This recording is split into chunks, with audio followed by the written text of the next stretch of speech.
What we do here is go back.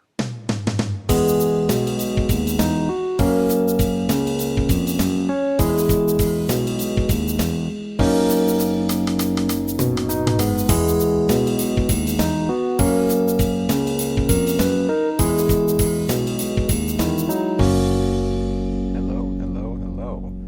As usual, it's been a minute, and you can see my background is a little bit different now, and it's very much related to why it's been a minute. And I'm not going to get into that right now, because, as I keep saying, you will eventually see what I've been up to all these years. But now is not the time for that. You know what time it is. It's Prehistoric Planet time. We are now on the third season of this amazing series, and this time we are in the Ice Age. So it's going to be very mammal-centric, I think. I'm hoping, fingers crossed, that we get some non-synapsid creatures. Some birds would be nice. Some other reptiles would be pretty cool. Maybe even some fish of some sort? Question mark.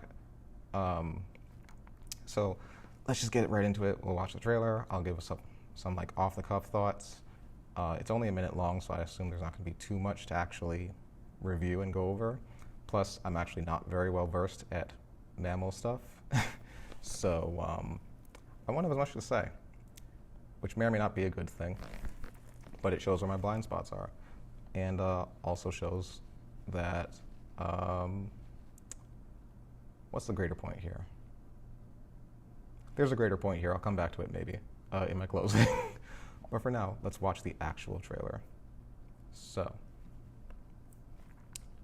3, 2, 1, hitting play.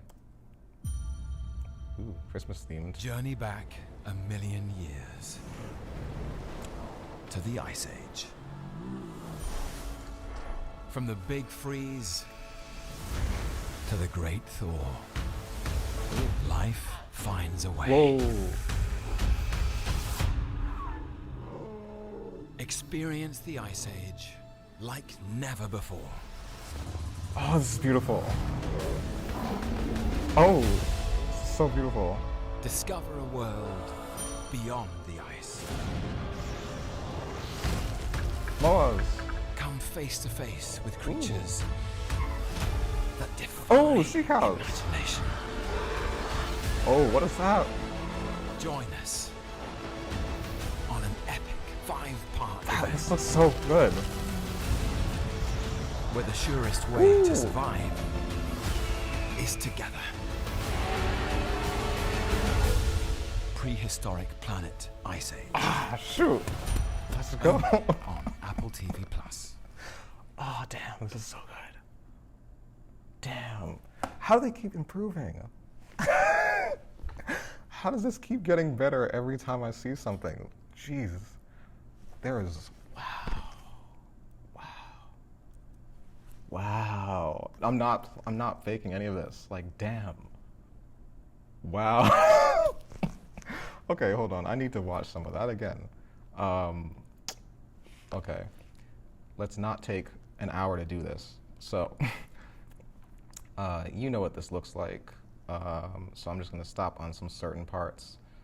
First of all, as I keep exclaiming, God damn, this animation is amazing. So to cover some ground for anyone who's for some reason not familiar with Prehistoric Planet, and I'm somehow the first time you're finding out about the existence of this series. So this is basically any of those Planet Earth shows, nature documentaries set in a particular time period, and you're just kind of globe hopping and just watching animals go about their day, pretty much. Usually those are narrated by Sir David Attenborough, and he is fortunately not dead, but he's not in this series. Instead, it's narrated by Tom Hiddleston, so Loki, who is a frost giant, at least in the MCU. And I know someone's made that joke already, or made that reference already, but the probable actual reason why he's the narrator for this particular season, even though Attenborough narrated the previous 2 series or seasons, which covered the dinosaur era specifically, so the end of the Cretaceous period. Hiddleston's covering this, I'm pretty sure, because he's on a contract with Apple TV Plus, because he's been narrating a couple of their other nature documentaries recently. I haven't watched those, but the clips I've seen of him, or with him in them, he seems all right. He's got a good voice. He would not have been my first pick, but like I said, probably on a contract, and he seems to be doing an okay job with it so far, so I'm not put off at all by how he sounds or hearing him there. I am curious if they'll have like an on-camera, like him framing, like they had with Attenborough in the museum at the beginning of every episode of seasons 1 and 2 of Prehistoric Planet. It just kind of feels weird because Attenborough is a biologist, and not that you can't be a biologist to host a nature program, but there are a lot of very, there's a lot of very qualified people who I think have pretty good stage presence, who would do a good job at being at least a host in that sort of way. But hopefully the behind-the-scenes segments give those other folks a chance to actually shine. Because we all know about a lot of the dinosaur people, the dinosaur paleontologists. That's pretty much all you think about when you hear paleontology. But anything outside of that, I don't think anyone outside of mammal specialists can really name more than 5 people who study non-dinosaur or non-Mesozoic life. I challenge actually anybody in the comments to name 5 people without looking them up. So have fun with that. Anyway, back to this. So first thing I wanted to highlight, aside from the animation looking very, very, very nice, I like this little time-lapse shot. So one of the other things that is worth bringing up with this series, it's a little bit different from what I think we've got in the previous 2 series. And I keep calling these series like I'm British, but seasons, series, I'm referring to Prehistoric Planet specifically. So, like I said, Prehistoric Planet seasons 1 and 2 were both set in the Maastrichtian, so about 66 million years ago. And it's kind of framed as though every episode is basically the same time period. So the viewer who doesn't really know much about, ancient life doesn't necessarily have to think too hard about when things are happening. So it's not a trip through time type series. This season, oh wow, I tried to combine the words, but this series here looks like they're actually doing some time shifting a little bit, because we hear Hiddleston mention that this starts 1 million years ago and then continues to the end of the Ice Age. So they're calling it the Big Freeze as the first episode, which this was revealed in a couple educational materials that Apple released associated with this series. And actually on there it describes the series as being set at 2 million years ago, which is about, to my understanding, the time the last glacial maximum, it's the last big ice age actually occurred. Or actually not last glacial maximum, but the last proper ice age. So that's another term that we'll probably need some explaining for the audience. So there are various ice ages that have happened throughout Earth's history, and we are currently living through the most recent one. But throughout the ice ages, there are periods of thawing and freezing. So the last big freeze, so to speak, started, actually not sure when it actually started, but it ended about 10 to 12,000 years ago. So it lasted ultimately about 2 million years. So if this covers about 2 million years worth of time, it's not so much that you're not going to see too big of inconsistencies in the creatures that show up, but that is still a lot of time. So I'm very curious how they're actually going to navigate that for the audience. So moving forward, some little elephants. This is the first thing that really caught me was, I think this Procoptodon. So these giant kangaroos that I've always tried to envision how they moved, because I've been reading, every once in a while I see a paper about these guys pop up, and basically they're like, I don't know, 10-foot tall kangaroos that walked upright the way we picture like old school dinosaurs, like Godzilla type dinosaurs, to walk. And I've always just thought, like, I can't picture that in my head, and now here they are doing it. So that'll be cool to see. And it'll be cool to see a lot of these creatures that I've never really seen depicted on screen before, at least not in a very long time, shown this way. So that was the first thing. So we got Procoptodon, giant short-faced kangaroos. What else we got here? Ooh, this bird. What is this bird? Looks like a marabou stork, but it could be any variety of things. I genuinely don't know. It's not a terror bird, I can tell you that much. It looks like some sort of stork, maybe like a giant, oh, maybe that's what this is. So, we know there's gonna be an episode set in Indonesia or somewhere in the southeast Pacific Islands region, and there were giant, like 5 to 7-ish, I don't really know how big they were, but they were bigger than today's storks. Large storks living then on those islands. So yeah, I said I want to see some birds. We're seeing some birds, and some that I've never given much thought about. On top of that, got little glyptodons. We got some modern animals showing up too, which I really like. See, this is what the problem is. I'm looking at this black, looks like a foooossa. Maybe not. I don't know, but some of these shots, they look so clean that if I'm not familiar with what the animal is, like I'm not sure if this is actually real or not. I think this is actually just CGI, and I don't know what animal this is. But some of the shots are actually real animals, like real extant animals, not CGI creatures. What else? We got a moa, I think, of some sort. This blue-headed cassowary-inspired moa, so I like that. What else we got? Some mammoths. We have woolly rhinos. These really nice, I think they're Homotherium. Some sort of saber-tooth cat or scimitar-tooth cat. Either way, they're doing the thing where they are giving them the soft tissue that they probably had in life to cover the sabers. Now, not all saber-tooth cats actually had the covered sabers, it seems, from studies, and so it'll be nice to see that variation.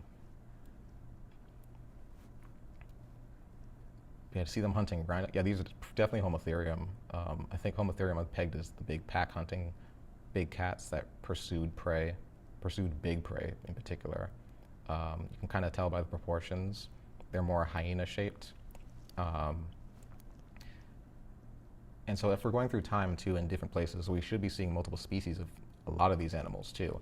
So like there were different species of Homotherium. Well, I shouldn't say everyone knows, but a lot of people know that there's multiple species of Smilodon that all, I think they coexisted roughly. At least 2 of them did. So I'm curious how they'll actually distinguish between them, too, for lay audiences. Let's see, more mammoths in different environments. More of the moa, I'm pretty sure. And this looks like we got a bit of maybe some sexual dimorphism that they're showing. Yeah, these are definitely moa. So in New Zealand, giant birds, at least the tallest birds that the world has possibly ever seen. Maybe not the heaviest, but definitely the tallest if they stood upright like they are here. But the interesting thing about moas is that they are sexually dimorphic, and males were about half the size of females. So we see a more colorful male here on the left with a less colorful female on the right. Not sure what the situation here is, but I'll be curious to see how they play that out. We have a Megatherium here in a warm, lush environment, and it's got elephant-level pelage. So There's been some recent discussions that kind of followed the sort of defeathering of giant theropod dinosaurs.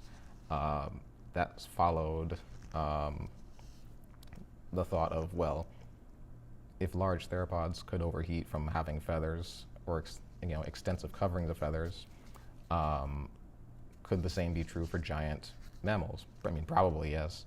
And so here they're applying it to Megatherium, at least in this warm environment that they're showing it in. And there is some work that actually supports this too, like published paleontological work.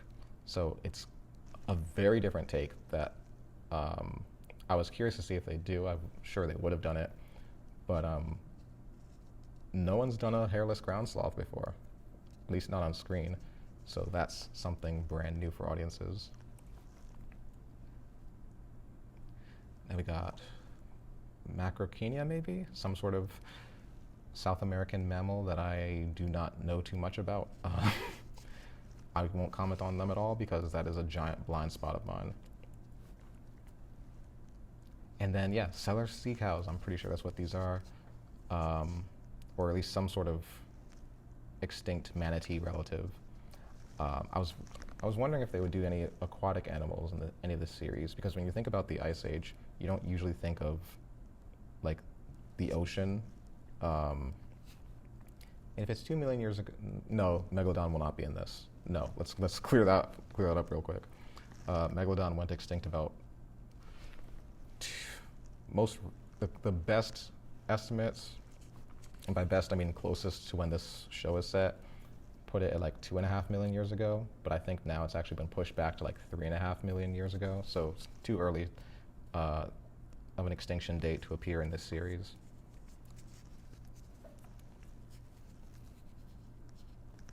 Now, what is this going on here? We've got some sort of, what are these? Weasels? Otters? Some sort of weasel type creatures squaring up with a saber-tooth cat. Damn, they're big. This is gonna be interesting. You have some tiny elephants, and I think that's been confirmed to be Indonesia. Some glyptodonts, some sloths, some other glyptodonts, so giant armadillos, and we're gonna get to see them smash each other with their tail armor, which is always a fun concept. It's actually something they didn't really, I was hoping they would have done in season 2 of Prehistoric Planet. There's a little scene where some ankylosaurs square up to each other, but they don't actually make any physical contact, which is something we know they did now based on numerous fossil injuries, but for whatever reason they didn't actually go through with a full fight in the show, but we're gonna get it here. So let's see, just a very cool shot of a megalosaurus, giant deer jumping over a ravine. Another shot of something jumping off a cliff, and there is a lizard. What kind of lizard? Not sure what kind of lizard. It's CGI, it's some sort of monitor lizard. Ooh, and then this. I was really looking forward to seeing this. So this is Thylacoleo, the marsupial lion. It's a creature I've wanted to see on screen in a long time, and I don't think it's been on screen since, I think they made like one appearance in a show. What was that show called? I think it was called Extinction or something like that. It was from like the early 2000s. And I think that's the only time I've ever seen it. Really. Actually, no, there was another show. I think it was Monsters Resurrected or something, but that other show was more interesting to me. And also, I feel like it's lost media because I can't find any clips of that show online. But yeah, it's a very, very weird animal. It's a marsupial, hence the name marsupial lion. But it's a large carnivorous marsupial with very dexterous hands and like massive claws on its thumbs. Like they look like raptor claws on its hands. and it's doing the thing here where it's like jumping out of trees or dropping from trees to attack prey, kind of like a leopard, because they're thought to be very arboreal. So, yeah, I'm excited to see. I'm excited to see Australia in particular, just because there's such a weird assortment of creatures there. But everyone who knows Pleistocene animals already knows this, so you've probably seen some other videos of people talking about that at length. And I don't have anything special to add to that. So for whatever reason, my recording equipment just stopped. So I went and rambled for another probably 5 to 10 minutes without it recording any of what I said. And it was some gold, I'm just saying. So I'm not going to repeat everything I said. I'm going to keep it as concise as possible from this point on. I don't think there's really much else that I didn't get to cover, though. So let me see. I'm looking again. We got the Lipstons, we got the drop bears, we got... So I mentioned this scene here. Geez, that was loud. This scene here with Argentavis or some other large Teratorn attacking the sloths. I said Dr. Darren Naish, who is one of the lead consultants on this program, he writes fairly frequently. One of his recurring themes on his blog is the predation attempts or predation successes of large raptors attacking big mammals, often by just hurling them off cliffs. So it looks like that they've taken a cue from that here and included that in this scene. Will the birds be successful? We don't know. We'll have to wait and see. And then, I didn't have much else to say about anything else. I said, oh, look, there's a giant wombat, Diprotodon. And then the Homotherium attacking the mammoths. And then this nice logo, which I didn't really comment on, but I like the design of this one. This one feels really thematic. They really leaned into the Ice Age theme with this one. And then, November 26th is when this comes out. So I will be watching at some point. Now I'm just trying to remember everything I said, because it came so naturally when you're just yapping, you know? So, what points did I cover? Dang. Okay, so looking forward to the show. Will I ever review Prehistoric Planet properly? Probably not. But you know what I think about it from here. So I already think the show is good. I think the series is good. I'm really looking forward to learning, actually really learning some new things from this. Because I just don't know a lot about the Pleistocene. So I'm looking forward to it. The other thing I did mention, I had a thought about whether and should humans appear in this series. And basically, the answer is, I feel like it would be disingenuous to not at least reference the fact that humanity exists at this point. Because even if it's 2 million years ago, you still have, at least the last few members of Australopithecines going in Africa, and then the earliest of Homo, like genus Homo, like our people, in Africa at the very least. And then as you move through time, we spread out in different waves, and different representatives of us go to different parts of the world. So, we lived alongside these animals. We were part of these ecosystems. We weren't just like some, humans are unique, but we're not some aberrant thing, right? We're not aliens from another planet. We evolved here, and I see no reason to not include us in some of these segments. Now, do I want it to be entirely human-centric? No. I want to see creatures as much as the next person does. But I think for a proper, holistic view of things, and in a way that doesn't just portray us as bringing destruction everywhere and just causing extinctions left and right. Like, it's not to say that that doesn't happen or didn't happen. Definitely happened to varying degrees. But I think, you know, especially with this whole trip through time kind of thing, you know, there's room for nuance, and I hope that some of that nuance is shown if humans appear. So that's all I'll say to that. No misanthropy here. And with that, yeah, that concludes my thoughts on Prehistoric Planet. Fingers crossed, maybe they'll jump to a different time period after this, because it looks like this season is pretty self-contained as a proper sort of story. So if there's another one, we'll see. Maybe we'll see where they go next. But in the meantime, many thanks for watching this video. I know I've been away for a minute, and I keep saying it, like I said at the top, but you'll see why soon, next year, hopefully, at least one of the things. Fingers crossed. Please stay safe. The world's crazy out there. And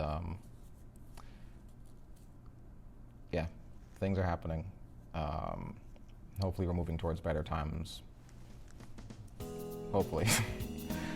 And in the meantime, I'll see you in the next video.